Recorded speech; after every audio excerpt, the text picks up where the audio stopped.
Hey everyone, in this video, I'm going to show you on how you can recover deleted pages on Notion.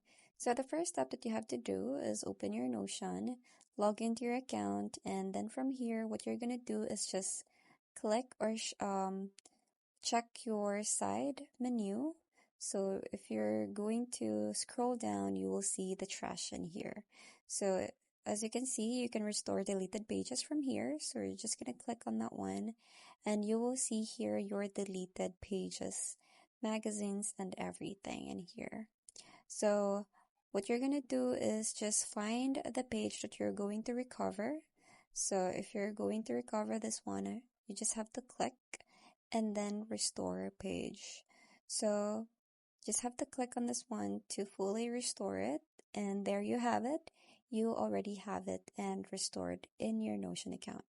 So that's pretty much it. I hope you find this video helpful. Thank you for watching, and I'll see you in my next one. Bye!